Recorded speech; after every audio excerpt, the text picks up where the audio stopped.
Olá, boa noite. Voltamos para mais um dos nossos estudos rápidos do Livro dos Espíritos, dando continuidade ao subtítulo Percepções, Sensações e Sofrimentos dos Espíritos. Questões 237 a 256, capítulo 6 da segunda parte do Livro dos Espíritos. Bom, ontem nós já vimos as primeiras questões dentro dessa temática e paramos na questão 241. Hoje, então, a gente dá continuidade. Essa questão 241, que foi a última que nós vimos ontem, nós trabalhamos com a ideia que os espíritos trouxeram de que os espíritos veem o que nós não vemos. E vocês vão se recordar que eu falei que isso também tem relação íntima com o grau de elevação. Quanto mais elevado o espírito, mais ele tem afinada, vamos dizer assim. Ele tem essa capacidade, esse poder de ver muito além do que nós vemos. Mas quanto mais imperfeito o espírito, quanto mais inferior o espírito, via de regra, eles enxergam praticamente o que nós encarnados vemos. Se não, às vezes até menos, porque se restringem aos planos espirituais inferiores. Mas então vamos seguir. Na questão 242, Kardec vai perguntar: como é que os espíritos têm conhecimento do passado? E esse conhecimento lhes é ilimitado?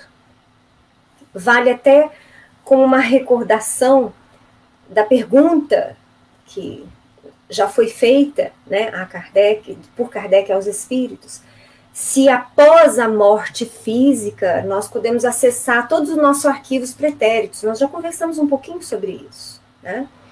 Então, em relação a essa pergunta sobre o conhecimento do passado, respondem os espíritos. O passado, quando com ele nos ocupamos, é presente. Verifica-se então precisamente o que se passa contigo quando recordas qualquer coisa que te impressionou no curso do teu exílio. Então, vamos supor, se nós tivermos uma memória relativamente boa, nós fecharmos os olhos e quisermos voltar no tempo, acessar as nossas recordações de um episódio que teve muita significação nas nossas vidas. É como se nós estivéssemos revivendo parcialmente essa recordação. É isso que eles estão dizendo, mas eles continuam. Simplesmente, como já nenhum véu material nos tolda a inteligência, quer dizer, dos espíritos desencarnados, lembramo-nos mesmo daquilo que se te apagou da memória.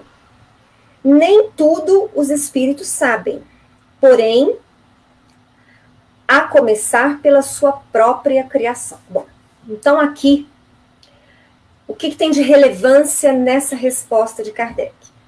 Como em várias outras questões, vocês vão ver eu retomando essa afirmativa. No Livro dos Espíritos, eles trouxeram, digamos assim, uma visão geral. Então, também nessa questão, essa afirmação de que os espíritos não têm esse véu material e, portanto, eles podem recordar-se de todo o passado, também é relativo. Aqui nessa questão, eles estão sendo afirmativos, categoricamente. Mas nós já sabemos, pelos estudos que se seguiram após a codificação, das obras de André Luiz, em várias outras obras, pelo Dr. Hermínio Miranda, Espírito, vários outros, muitos outros. E pelos próprios textos que foram publicados durante 11 anos na Revista Espírita, nós já fomos dando um apanhado e verificando que isso também não é a regra geral para todos indistintamente. Então, esse acesso ao passado, essa recordação do espírito em relação a todas as suas vidas pregressas, a todas as suas experiências, quase que de forma imediata na espiritualidade, não é assim que funciona. Talvez em espíritos superiores seja assim. Inclusive, espíritos já afirmaram que em mundos superiores não é tão necessária esse impositivo para nós, misericordioso e salutar, do esquecimento. Ou seja, lá você pode lidar muito melhor com as recordações do seu passado, tanto no plano físico mais denso, quanto nos planos espirituais. Isso por quê? Porque, via de regra, em mundos superiores, O espírito já superou uma série de imperfeições, uma série de dificuldades. Ele já construiu muito do que ele já havia destruído. Então, as suas recordações são mais felizes, certamente, do que as nossas. Porque, às vezes, eu me fico pensando, a tal da curiosidade, ela é terrível.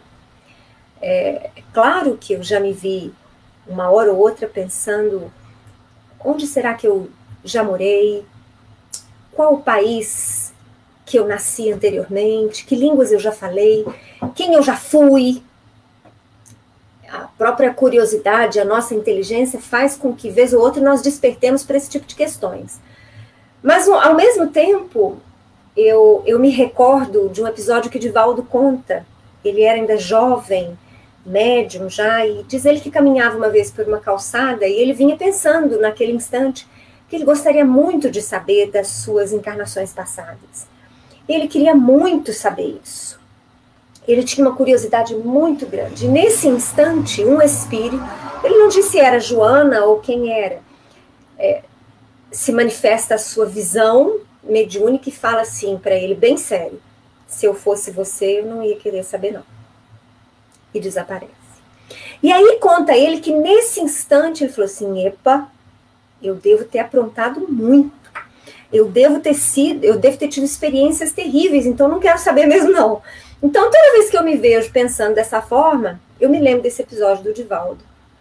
E aí eu paro um pouquinho e falo comigo mesma que eu estou vivendo a minha melhor encarnação, hoje. Porque a Cristiane de hoje, o espírito que tem a personalidade de Cristiane hoje, certamente é melhor do que há 1000 anos atrás, há 500 anos atrás, há 2000, 3000 anos atrás. Certamente. Porque eu acredito no progresso infinito do espírito. Então, por mais que eu levante, caia, hoje eu estou na minha melhor experiência. Então, eu só vou poder acessar esse passado quando eu estiver preparada para isso. Se ao desencarnarmos, nós que somos espíritos medianos, se ao desencarnarmos nós pudéssemos acessar todo o nosso arquivo pretérito, invariavelmente, e isso André Luiz aprende nas suas obras, porque ele relata isso.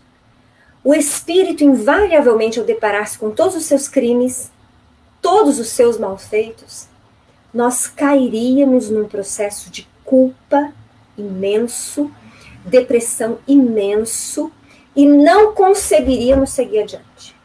Essa é que é a verdade. Então, o que efetivamente acontece no plano espiritual para espíritos medianos como nós?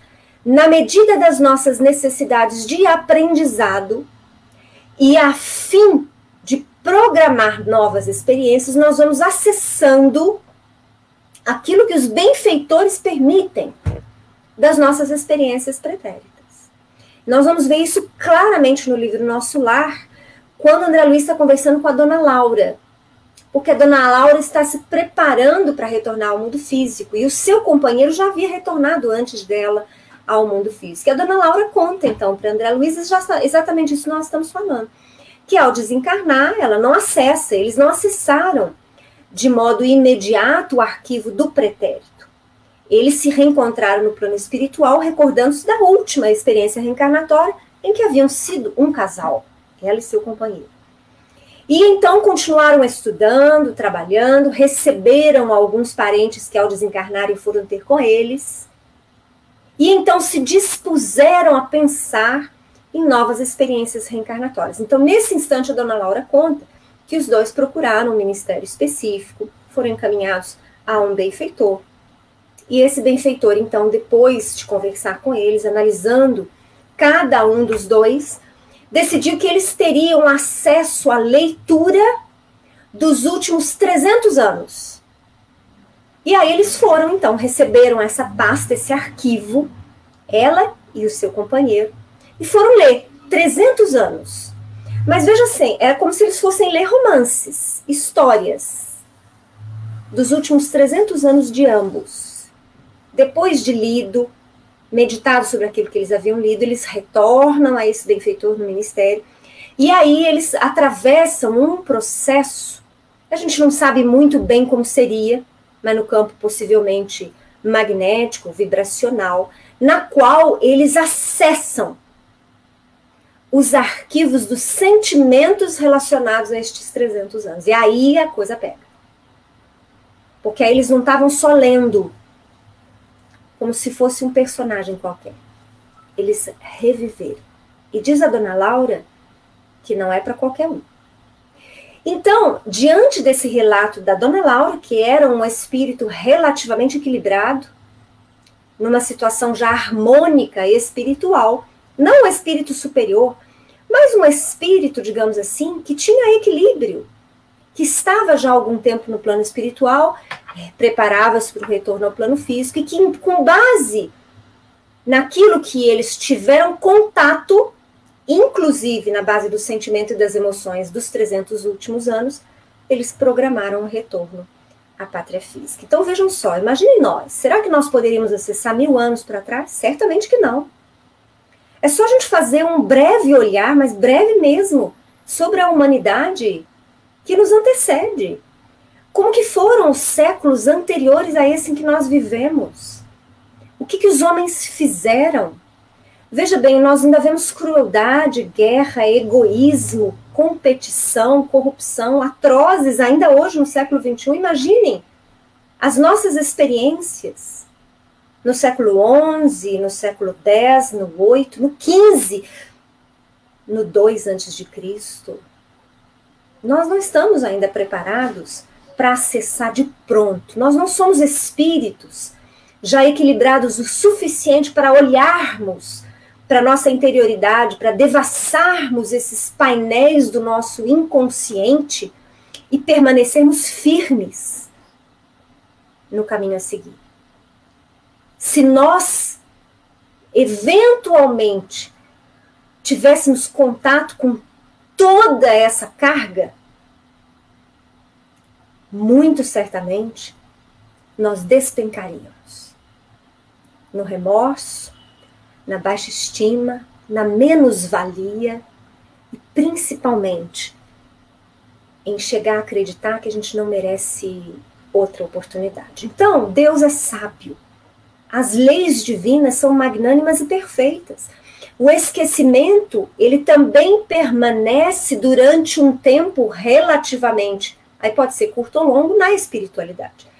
Dependendo da forma como você desencarna, quem você seja, a consciência que você tenha da vida verdadeira do espírito ou a inconsciência dela, você vai acessar algum ou nenhum arquivo do inconsciente. Então, essa questão 242, os espíritos estão falando de espíritos já redimidos.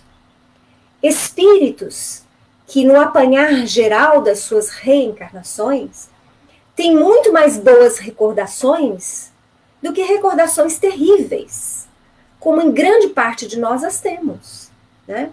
Então, por que eu faço esse adendo? Porque não são todos, senão depois daqui a algumas décadas, vocês vão desencarnar e falar assim, aqui, a Cristiane estava falando bobagem.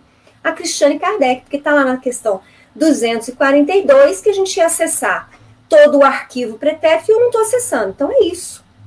Lembrem-se, analisem o Livro dos Espíritos com este olhar alongado. Os espíritos precisavam generalizar, eles precisavam trazer uma regra. Mas esta regra, ela permitia nuances.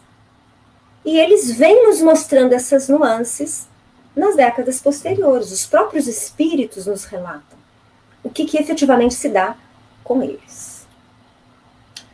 Mas é muito interessante esse finalzinho dessa resposta. Porém, nem todos os espíritos sabem, a começar pela sua própria criação. E aí é muito interessante, nós vamos perceber que os espíritos superiores responsáveis pela codificação, muito possivelmente eles não têm acesso ainda a tudo. Lembram-se, quando eu falei ontem, em relação a saber tudo, a perfeição absoluta, só Deus pertence. O restante de todos os espíritos, na obra da criação, nós ainda deveremos empreender incontáveis experiências de aprendizado. E também os espíritos, nesse caso, responsáveis pela codificação. Emmanuel, em algumas das obras de Chico, e em especial no livro A Caminho da Luz e o Consolador, ele fala literalmente Até onde eu sei, é isso, assim, assim, assado. Ou seja, ele reconhece que existem coisas que ele não sabe. Então, ontem eu falei isso e hoje eu falo novamente. A doutrina espírita é uma doutrina de aprendizado humilde, porque nós espíritas precisamos ter absoluta certeza de que não sabemos tudo. E que por mais que nós estudemos, nós não vamos saber tudo. Por que não?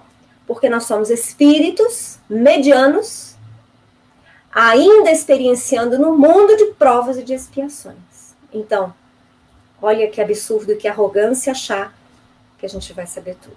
Eu costumo brincar, para quem me conhece, eu tenho loucura por livros, eu gosto muito de ler. E eu já brinquei várias vezes com o Fred, porque a gente entra na biblioteca lá do Cefacis, e eu queria passar a mão no livro e lê-lo em breves segundos, né? Tipo The Flash da leitura.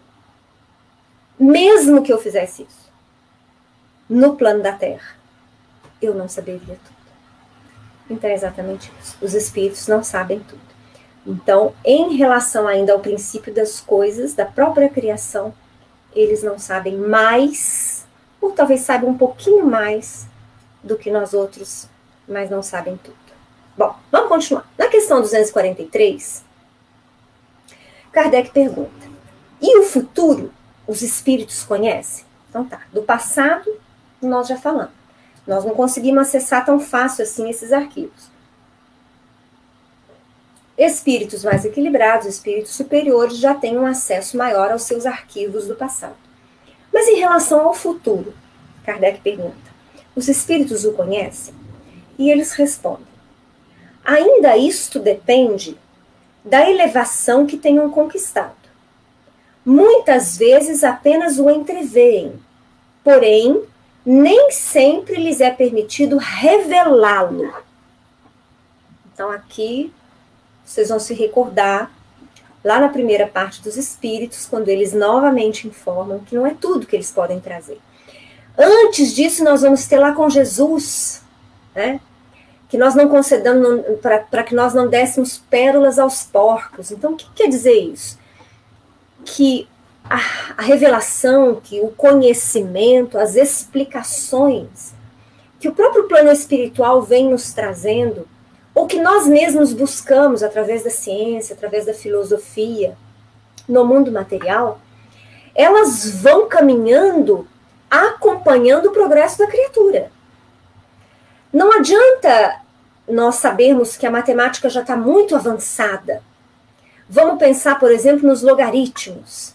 E não adianta eu saber que por ela é tão avançada assim, eu tenho que ensinar logaritmo para uma criança de 6 anos, no CA. Ela não vai conseguir compreender. Por mais que eu me esforce, por mais que eu pegue um professor PhD, um mestre doutor de matemática e o coloque ali para ensinar aquela criança de 6 anos, ela não vai conseguir aprender, porque ela tem que começar para desenvolver a sua inteligência. Mas isso é uma figura. No campo do espírito, isso é mais complexo. Então nós vamos ver que as revelações espirituais, elas vão num progresso incessante, via de regra, acompanhando a evolução da criatura. O espiritismo veio no exato momento em que deveria vir. Porque se ele viesse 1 século, 2 séculos antes, ele teria sido abortado, e essa é uma afirmativa deles mesmos para Kardec. Por quê? Porque estaria surgindo em plena Idade das Trevas. Todos os médiuns seriam queimados vivos, porque aqueles que viveram naquele período foram. Não havia livros. Somente a classe religiosa, olhe lá, detinha o conhecimento para ler, eram alfabetizados. Então, geralmente eram os próprios monges que eram responsáveis pela cópia. Então, veja só, nós vamos perceber que há um progresso das ideias, das instituições e, claro, das revelações, por que não?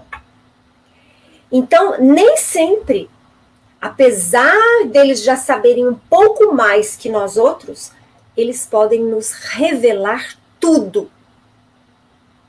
Em muitas situações, nós somos ainda porcos. e eles detêm pérolas de esclarecimentos. Então, eles não nos negam auxílio. Os espíritos não nos negam instrução, porque Jesus veio nos instruir também a amar e a adotarmos diretrizes diferenciadas na nossa vida.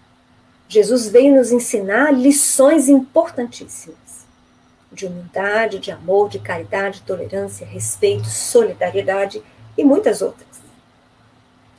Então, nós vamos percebendo que, sob a direção de Jesus, também os esclarecimentos vão nos sendo dados na medida em que nós estamos aptos a compreendê-los.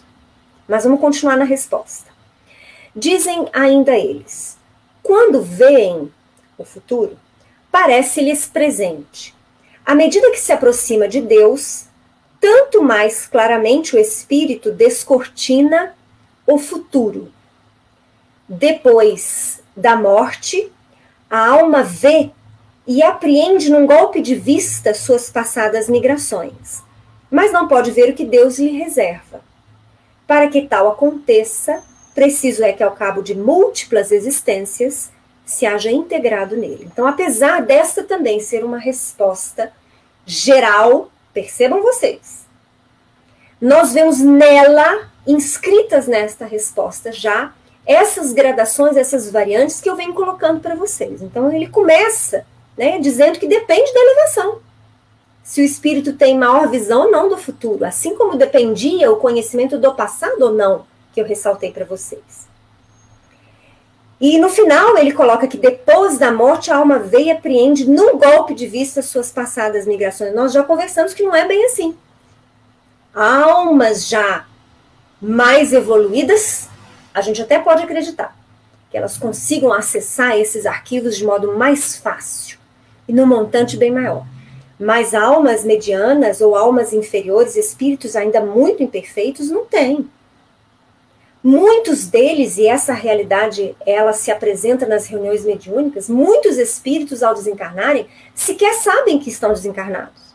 Então como é que a gente pode afirmar que para todos os espíritos você tem esse apanhado, essa visão de todo o passado? Então, mais uma vez, era necessário que eles fizessem uma apresentação geral das condições espirituais, permitindo que a gente fosse cada vez mais se especializando, estudando, se aprofundando para compreender o que aquela lição estava dizendo. Mais ou menos como trabalhou Jesus, seguindo a mesma metodologia de Jesus, que nos ensinou através das parábolas. E se nós tínhamos compreensões restritas das parábolas 2, 3, 4 séculos atrás, hoje nós temos já uma visão e um entendimento acerca das parábolas muito mais amplo, muito mais profundo e significativo. É o mesmo método. Na linha A, Kardec pergunta: os espíritos que alcançaram a perfeição absoluta têm conhecimento completo do futuro? Completo não se pode dizer, porque isso só Deus é soberano Senhor, e ninguém o pode igualar. Então vejam aí que nessa resposta está aquilo que eu falei para vocês em relação à perfeição. Por mais que o espírito seja evoluído, Jesus, que é o nosso governador espiritual, nosso mestre, espírito de incomparável luz, o poder de Jesus é inimaginável ainda para nós. Vocês vejam que ele já era Jesus quando da formação do planeta, o que a nossa ciência diz que foi há cerca de 4,5 bilhões de anos atrás. Então nós temos pálida ideia do Espírito Jesus. Mas mesmo este Espírito Jesus não é Deus. Ele é filho. É um dos seus filhos mais avançados, responsabilizado por guiar bilhões de almas no planeta Terra. E por auxiliar outros orbes também, que são as informações que são prestadas para nós de outros médiuns, através de outros espíritos. Então é exatamente isso, quer dizer, um espírito superior, ele tem acesso ao futuro, mas não é absoluto, porque absoluto somente Deus. Tem uma imagem que uma vez eu li num livro sobre o tempo, mas agora eu me esqueci o nome da obra, acho que é de Hermínio Miranda. Ele fala inclusive sobre o tempo, tem tempo no título dele, mas depois eu até posso pesquisar para não tentar me recordar. Mas ele apresenta, ele dá um exemplo muito simples e cria uma imagem mental. Vocês já devem ter percebido que de vez em quando eu gosto de criar uma imagem mental, para que essa imagem nos estimule no raciocínio que nós precisamos fazer. Imaginem vocês um vale e uma enorme montanha. E essa montanha ela é tão alta, que de determinada altura, vamos dizer assim, quase a metade dela para cima está encoberto pelas nuvens. O que faz com que quem esteja no sopé da montanha, no vale, ou no início, iniciando a caminhada, não veja muito bem o sol. E o que tem atrás destas nuvens? Mas geralmente quem está subindo sente um pouco da claridade e imagina que depois dessas nuvens haja o sol. Mas efetivamente eles não estão vendo e permanece subindo. Depois de ultrapassada a nuvem e já chegando no pico desta montanha, você já tem nítida a visão do céu, do sol, e tem também a visão do que tem para baixo. Porque aí nesse horário da sua caminhada as nuvens já não existem mais e você consegue ver até o vale. E esse vale que você olha, você vê que ele é um vale relativamente grande, com muitas árvores, uma floresta, e tem um rio que corta, para que depois a floresta continue. Então, de lá de cima, se você souber de alguém que está iniciando a caminhada do pé da montanha em direção ao vale, você sabe mais ou menos o que a pessoa vai enfrentar. Muitas árvores fechadas, com certeza animais, vai ter que atravessar o rio, que da onde você está parece que não é muito pequeno, parece ser até um rio caudaloso, que ela vai ter que continuar enfrentando os percalços da floresta na sua caminhada. Pois bem, duas imagens em uma só, num exemplo só. Aquela imagem do que está subindo a montanha é a imagem do espírito que evolui em relação ao conhecimento e à visão do Pai e de tudo. Então, enquanto ele está mais embaixo, ele imagina que haja sol, imagina que haja um céu, mas ele não consegue ver. Mas ele crê que existe esse sol e esse céu e ele continua subindo. É o espírito em evolução. Somente a partir do momento em que você ultrapassa a altura das nuvens, em que você se aproxima do seu pé, que você tem exata noção do sol e das nuvens. Você tem como espírito exata noção do que é Deus. E você então pode se dizer uno com Ele. Você entende a sua natureza, a natureza íntima de Deus. E você entende os seus objetivos. A outra imagem de você lá em cima, como espírito já superior, e olhando em relação a todo vale, a alguém que vai caminhar por todo o vale, é o espírito superior em relação ao futuro. Então, o espírito superior lá de cima, ele tem um apanhado geral da travessia que o indivíduo vai ter que fazer. Mas para o indivíduo percorrer tudo que o espírito superior já está visualizando, ele vai demorar dias. Mas o espírito superior está vendo naquele exato segundo. Mas o espírito superior não vê com detalhes. Ele não pode dizer quais os animais exatos que o indivíduo vai encontrar na sua caminhada pela floresta.